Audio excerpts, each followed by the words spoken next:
Well, Prime Minister Mark Carney's government will reportedly introduce a new anti-hate legislation today. The measures are aimed at protecting people's place of worship, religious or cultural buildings, and schools. The new bill will make it easier for law enforcement to lay hate crime charges with 3 new criminal code offenses, including a willful intimidation offense, a standalone hate offense, and an obstruction offense. Now, it comes after StatsCan data indicated that hate crimes reported to police have almost doubled since 2020. For the latest on this, let's bring in CTV's Jeremie Charron live from our Ottawa bureau. Jeremie, that new bill on hate crime, it's been in the works for quite a while. We are now expecting to hear from the Justice Minister this afternoon. What are we expecting, at least at this point?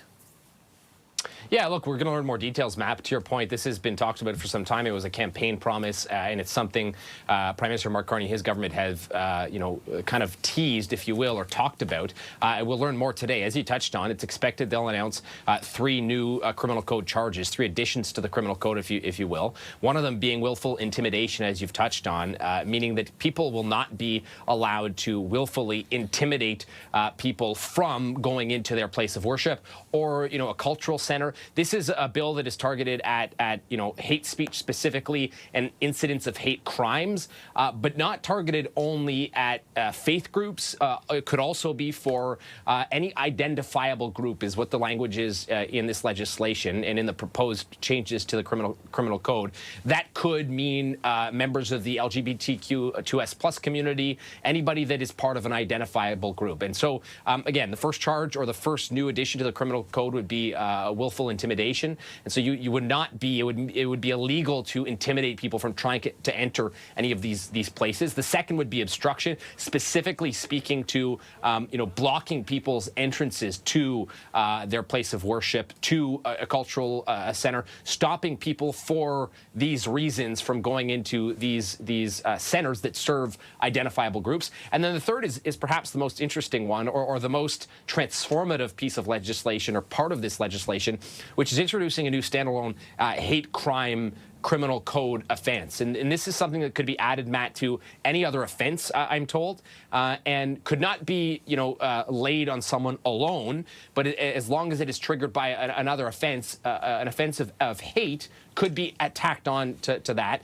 And what it means is it would, specifically define a hate crime. This legislation is expected to define hate in the criminal code, something that doesn't already exist, and it would make it easier for law enforcement to actually lay charges when it comes to hate crimes. As it stands, it can be very difficult. There are processes to follow. There are, attorney generals that need to be giving permission at the provincial level to then get involved and to push forward with actual hate crime charges. That's why it's a charge right now that we see laid so rarely.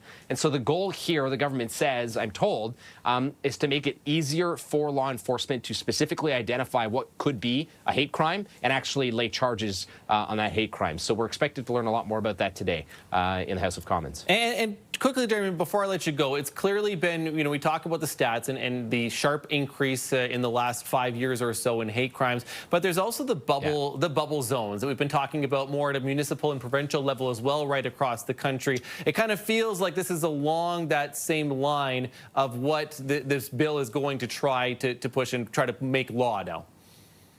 Absolutely. You could qualify this as, a federal level bubble zone bylaw, if you will. As you've touched on, other cities have kind of, or cities have taken their own initiatives through bylaws to protect places of worship, schools, hospitals from, protests and unlawful protests when it comes to blocking access to some of these places. So those bubble zone bylaws, Toronto is a city that has moved forward with it. Ottawa has floated the idea at times. This is taking similar measures at the federal level through the criminal code rather than using, municipal bylaws to stop people from protesting too close to specific areas. So this is certainly something that is very much in line with those bubble zone bylaws. But at the federal level, the government is looking to make changes to the criminal code to protect places of worship, to protect people trying to access those places, and to very specifically and clearly define hate through the criminal code. Okay, and again, we're going to hear more from the Justice Minister this afternoon. CTV's Jeremie Charron live for us in the nation's capital. Thanks, Jeremy. Anytime.